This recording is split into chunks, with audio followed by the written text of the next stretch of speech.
Daniel Carter lived on the edge of known space, working as a mechanic on Outpost 17. The outpost floated above a quiet trade route, far away from the busy lanes of the galactic core.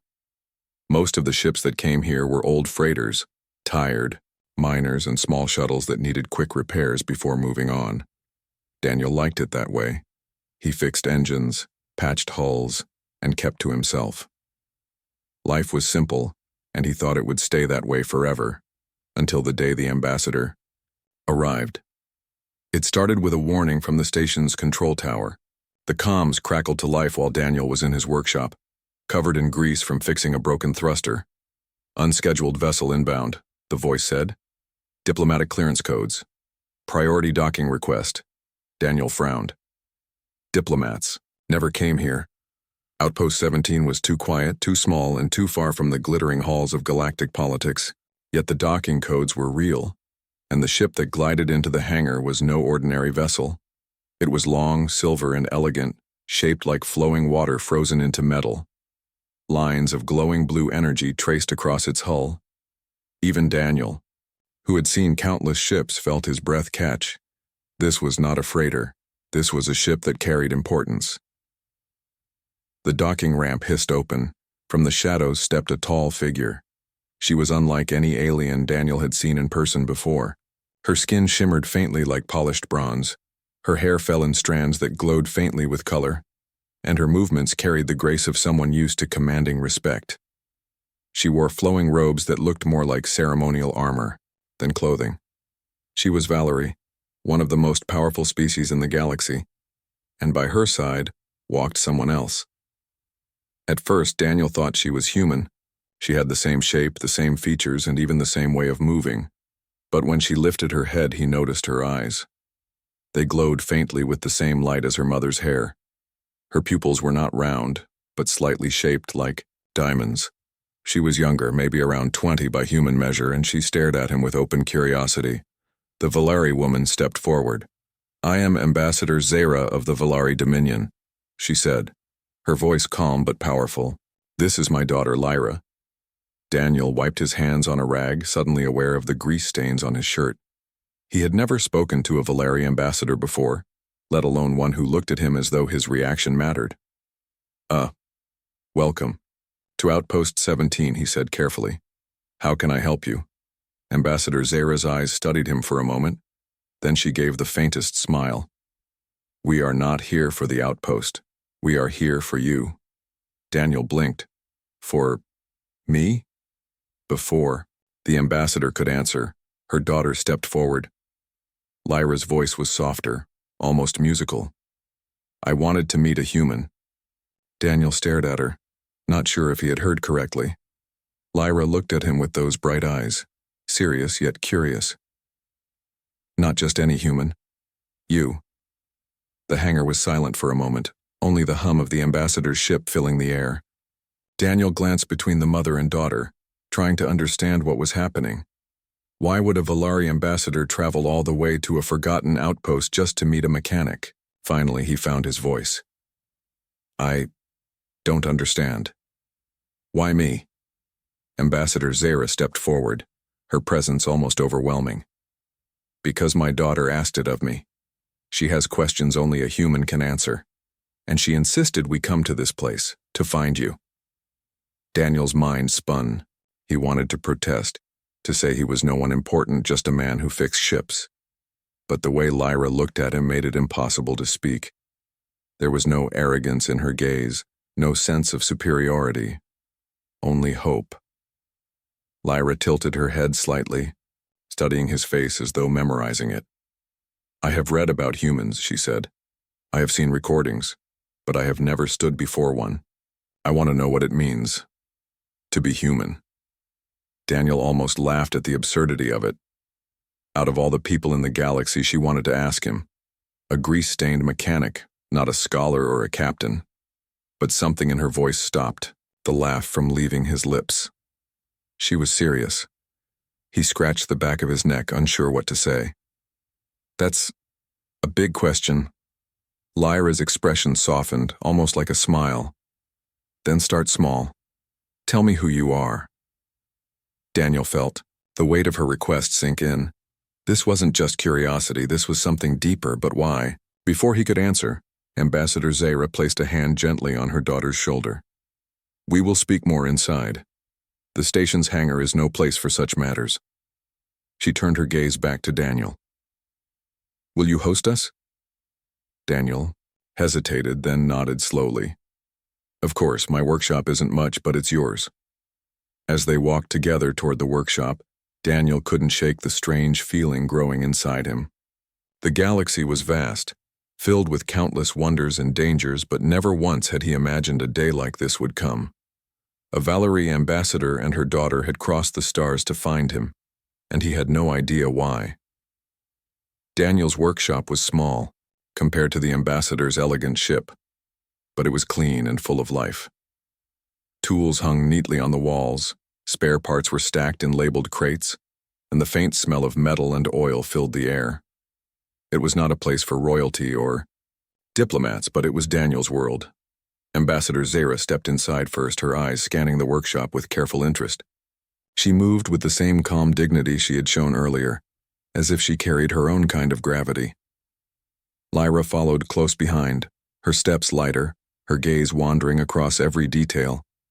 She paused at the shelves filled with old human books and small artifacts Daniel had collected from traders, things that reminded him of Earth even out here on the rim.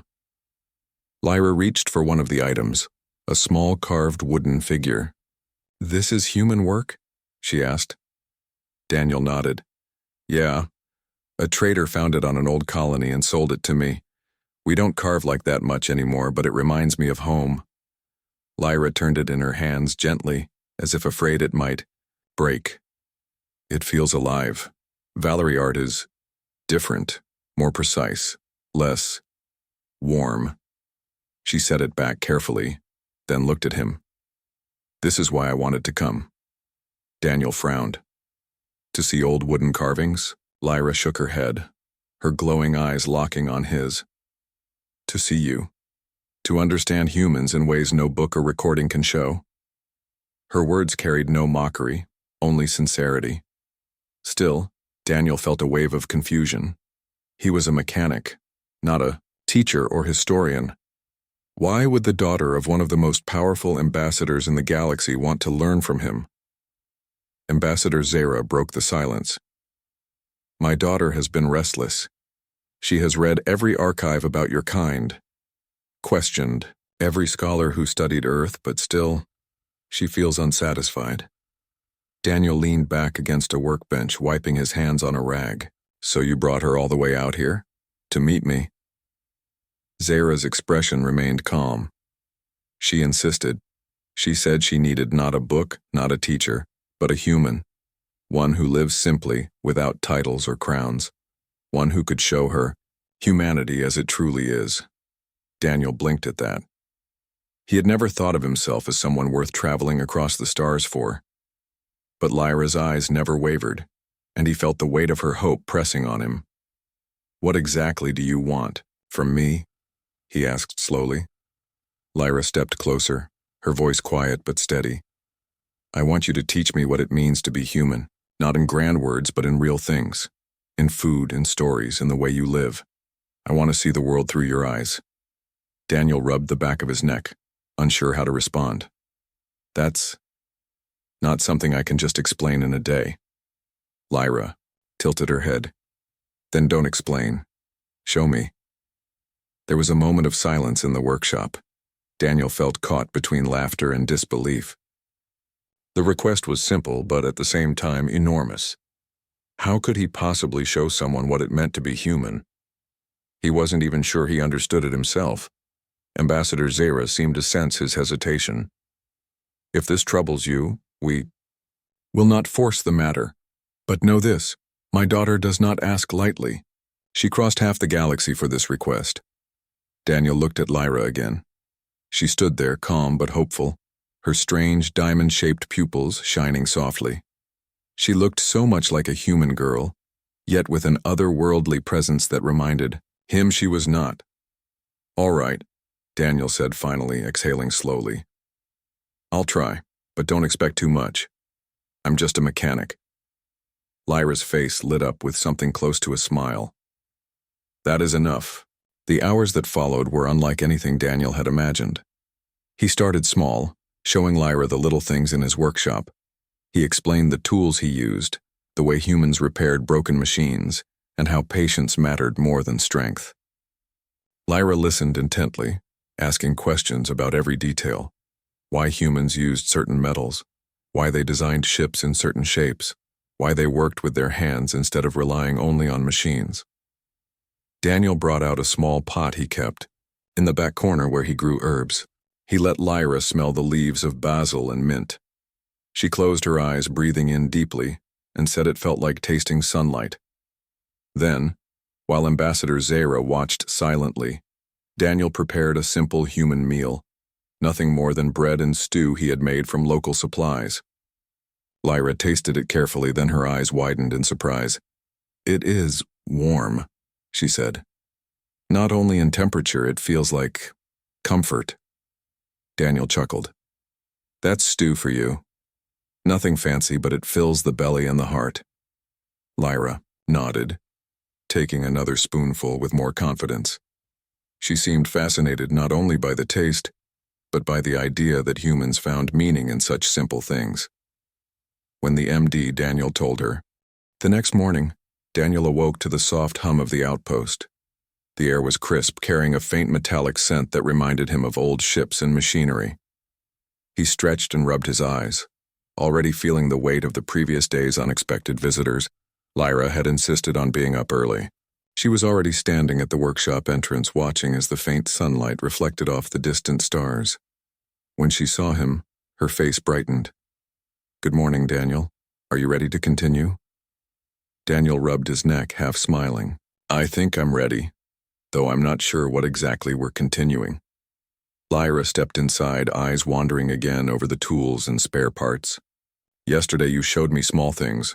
Tools, stew, stories. I want to know more. Humans do amazing things. I want to hear about them." Daniel nodded slowly. He understood her curiosity. Humanity had a history that stretched across worlds, full of triumphs, mistakes, and endless resilience.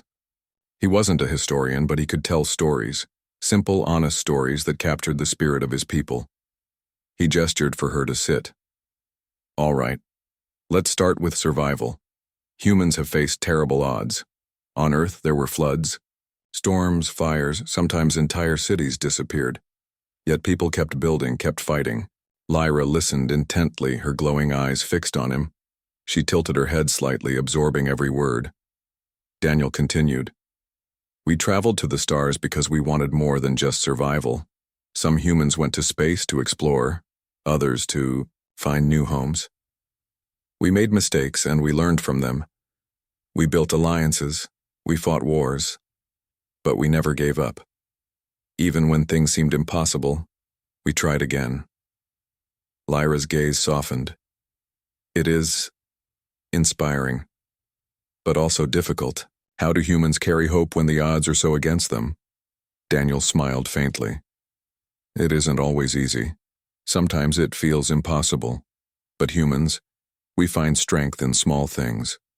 A friend's hand, a family meal, laughter in the dark. Those small things remind us why we keep going. And sometimes we surprise ourselves with how strong we really are." Lyra nodded slowly. "I think I understand a little.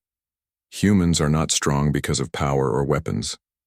They are strong because of the way they live, the way they care." Daniel leaned back in his chair, impressed by her insight. "Exactly. Most people don't realize it, but humans survive because we refuse to be broken completely, and sometimes that is enough to change everything." Lyra paused, her eyes drifting to the small window overlooking the stars. "And do humans ever fail completely?" Daniel looked out the same window, remembering old stories he had read. "We do. We fail, often, but we don't stay down. Even when we lose, we learn, and that learning, that's part of being human." Ambassador Zara had been quietly observing from a corner, her posture calm but attentive. She finally spoke. "You explained them well, Daniel."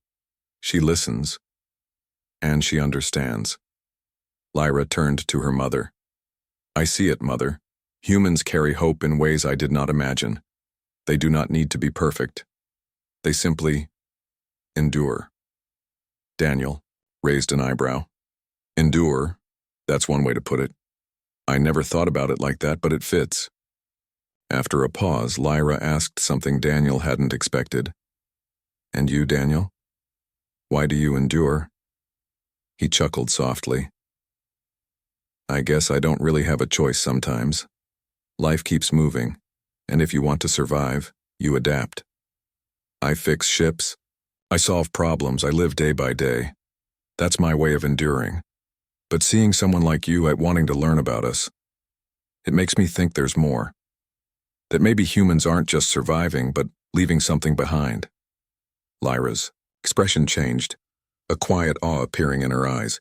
Leaving something behind, you mean stories? Memories? Culture? Daniel nodded. Yes. Stories, memories, inventions, music, and the way we treat each other. That's what humans pass on. Not just knowledge, but spirit. For a moment, the workshop was silent. Only the faint hum of machinery and the distant sound of stars moving past the outpost filled the space. Daniel looked at Lyra, realizing something important. Her request was bigger than he had first understood. She wasn't just curious about humans. She wanted to feel humanity, to understand it on a level that went beyond books and archives. Lyra spoke again, softly. I want to carry that spirit with me. Even among my people, I feel different. I need to know. Humans have endured, even when everything was against them. Maybe I can endure too. Daniel's chest tightened. He didn't know how to answer that. It was no longer about teaching. It was about guiding someone who was searching for herself. And somehow, he had become part of that journey. Then we'll take it step by step, he said finally. You'll see how humans live, how we think, how we face challenges. You'll see the small things that make us strong.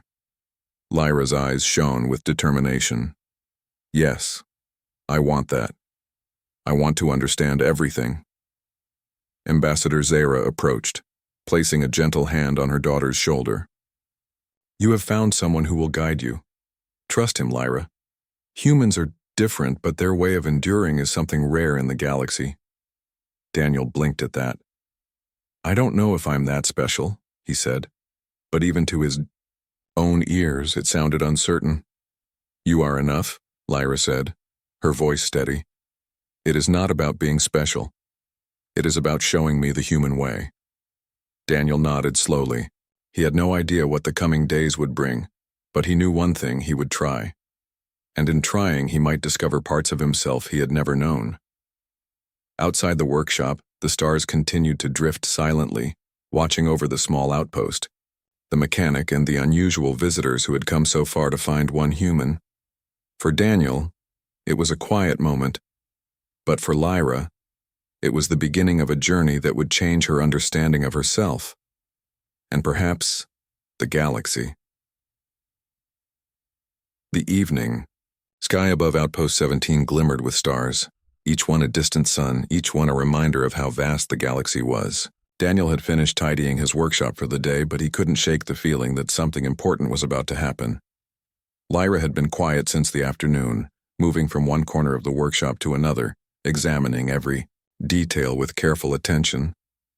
Daniel watched her for a while, realizing that she wasn't just curious about tools or machines. She was searching for understanding, for something deeper than what anyone could teach her. Finally, she spoke, her voice soft but steady. Daniel, may I ask you something personal? Daniel looked up from his workbench. Of course, you can ask anything. Lyra hesitated, her hands clasped in front of her. Why are humans different from everyone else, not just in strength or skill, but in spirit? I have read about humans for years, but I cannot grasp it fully. I need to see it with my own eyes. Daniel leaned back in his chair, trying to choose his words carefully. Humans are complicated. We make mistakes. We fight. We hurt each other sometimes, but we also forgive, we create, we love. Maybe that's the difference, our ability to feel everything and keep moving forward, even when the world is against us. Lyra's glowing eyes softened. I feel the same, but I am not fully human. Mother says I am Valari, but I feel something else inside, something I cannot name. Daniel's heart tightened. He sensed that this was the moment Lyra had been searching for. What do you mean? He asked. Gently, Lyra stepped closer, lowering her voice. I am different because of my mother, and because of my father. He was human. Daniel froze for a moment, processing the words. He had not expected this. The daughter of a Valari ambassador, claiming a human father? The implications were enormous, not only politically but personally for Lyra herself. She continued, her voice barely above a whisper. I was told that my kind would never fully accept me. Even among the Valari, I am strange. I was born with human blood, and that makes me uncertain, incomplete. Daniel felt a surge of empathy. He had never met anyone like her before, and yet, in that moment, he understood her struggle. It wasn't about alien politics or galactic power. It was about belonging, about finding one's place in a world that didn't seem to fit. You're not incomplete, Daniel said firmly. You're different, yes, but different doesn't mean wrong. It doesn't mean you're less. Being part human, part Valari, but it makes you unique. And uniqueness can be a strength if you learn to embrace it. Lyra looked at him with a mixture of relief and hope. But how do I embrace it? My people. They see me as neither fully Valari nor fully human. I don't belong anywhere. Daniel stood, walking slowly toward her. He placed a hand gently on her shoulder. You belong wherever you choose to belong, not where someone else decides for you. Humans survive because we create our own place in the world. You can do the same. Learn from both sides, take the best from each, and make it your own. That is the human way. Lyra's eyes shimmered with tears, though she didn't speak. For the first time, she felt the possibility of acceptance, not from others, but from herself. Ambassador Zara had been standing quietly in the corner, observing the exchange. Finally, she stepped forward, her voice calm, but filled with quiet authority. Daniel speaks the truth, Lyra. Humans endure because they choose to. Your blood does not make you weak. It gives you perspective. You have the chance to see the galaxy differently, to understand life in ways others cannot. Lyra nodded slowly, drawing in a deep breath. Then I will try. I will learn what it means to be human, fully, in my own way. Daniel smiled faintly. We'll take it one step at a time. I can't teach you. The day came faster than Daniel expected. Outpost 17, usually quiet and far from political affairs, suddenly felt like the center of the galaxy. Rumors had spread. Even in the vast expanse of space, news traveled. Whispers of Ambassador Zara's daughter being part human had reached the ears of distant envoys and officials. Daniel had prepared Lyra as best he could. They had spent weeks together, learning about human resilience, endurance, and creativity. He had shown her simple joys, cooking, fixing machinery, telling stories, but now the lessons would face a different test. Ambassador Zara's shuttle had been recalled for an urgent meeting.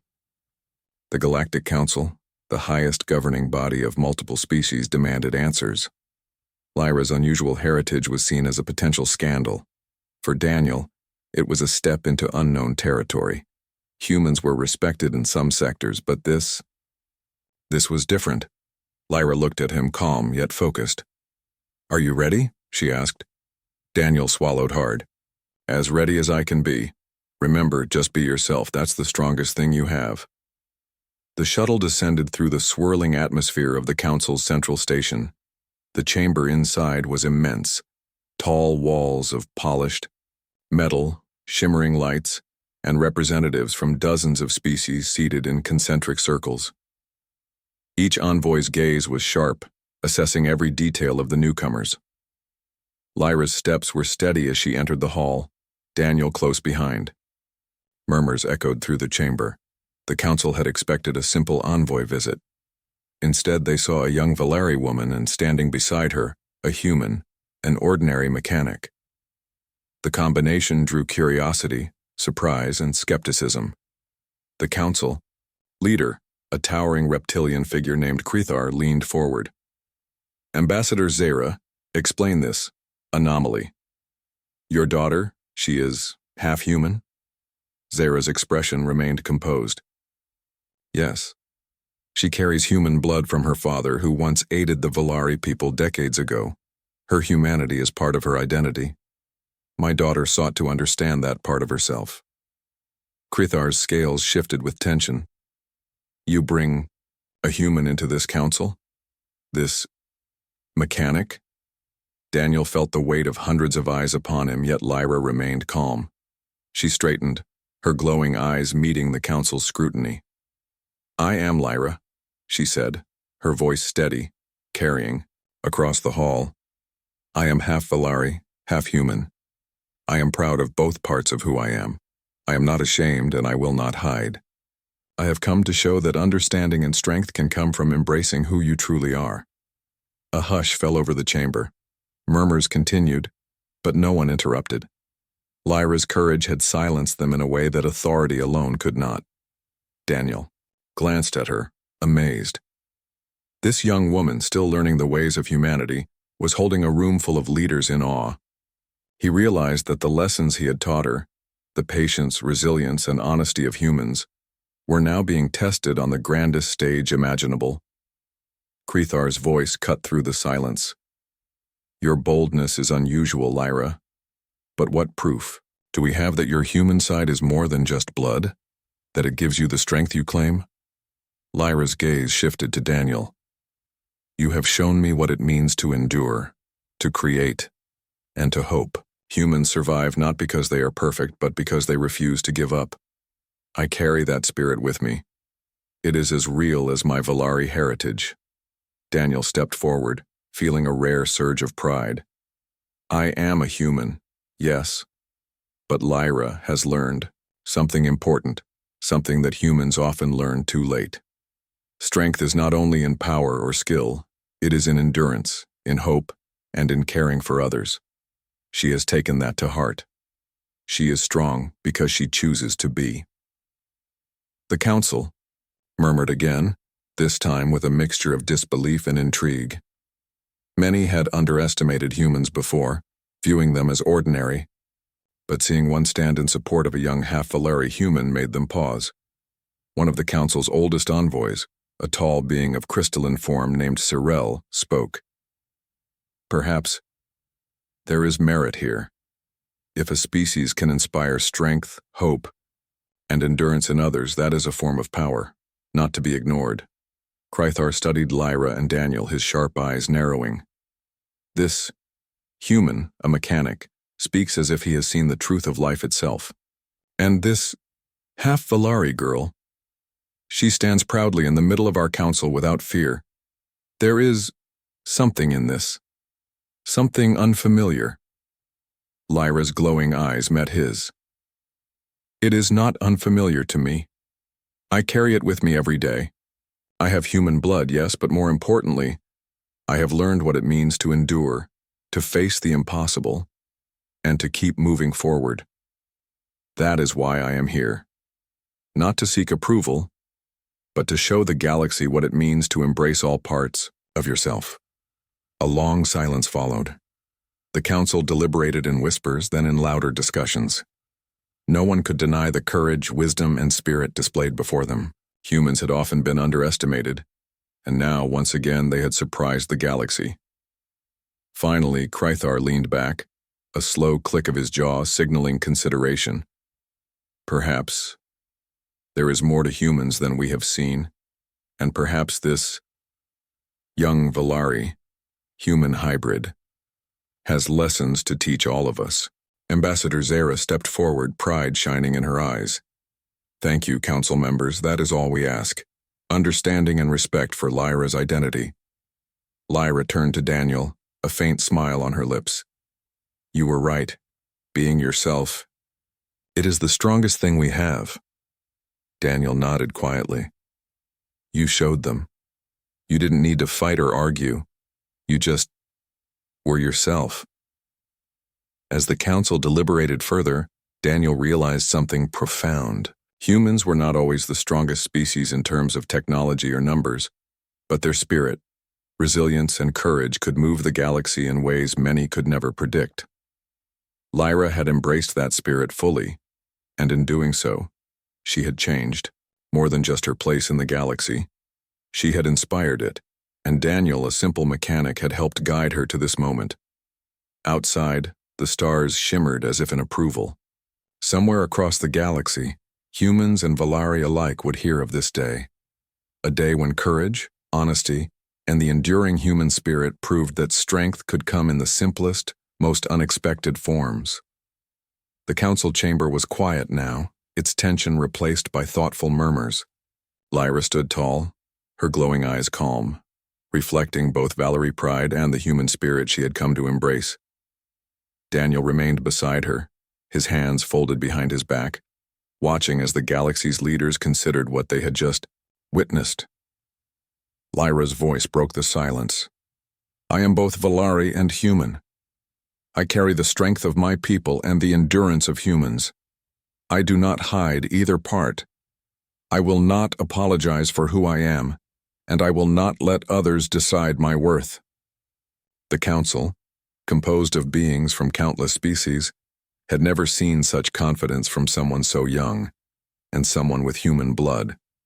It was rare for individuals to speak so honestly, without fear, without the weight of politics controlling their words. Daniel could feel the shift. In that moment, he realized why Lyra had come to him in the first place. She had needed to see humanity firsthand, to understand that courage and integrity often matter more than titles, power, or heritage. She had needed to witness the quiet, enduring strength of humans, not in warships or armies, but in patience, kindness, and determination. Krithar, the reptilian leader, leaned forward, his sharp eyes studying her. You speak boldly, half-human. Many might see your human blood as a weakness, yet you stand here without fear. Why? Lyra looked directly at him. Because I have learned what humans endure. Humans survive hardships that would destroy others. Humans create hope where there is none. And humans face impossible odds and choose to move forward anyway. I carry that strength with me. It is not in my blood alone, it is in my spirit, and I have chosen to embrace it. A murmur ran through the council chamber. Daniel could see that many of the envoys were impressed. Humans had always been underestimated, seen as fragile, inexperienced, and small in influence. But this simple truth spoken with conviction resonated. Cyrell, the crystalline envoy, leaned forward. Strength is not always measured by firepower or fleets. It is measured by resilience, by endurance, by courage in the face of uncertainty. This young woman demonstrates that, and more. Perhaps humans have more to offer the galaxy than we have given them credit for. Lyra smiled faintly, the soft glow of her eyes reflecting relief and quiet pride. She turned to Daniel. You taught me this. Not in words alone, but in living, in showing me what it means to endure and care. You have given me more than knowledge. You have given me understanding. Daniel shook his head, a small laugh escaping him. I'm just a mechanic, Lyra. I fix things. I don't give lessons on life. You did, she said softly. In small ways, the ways that matter. Ambassador Zara stepped closer, her expression proud. I brought her to Daniel because I knew he would show her the truth of humans. And he has. Lyra is stronger now because of what she has learned here. And perhaps the galaxy will be stronger too if it learns from her example. The council remained silent for a long moment. Then Krithar's voice, calm and deliberate, broke the quiet. This demonstration is unusual, but it cannot be ignored.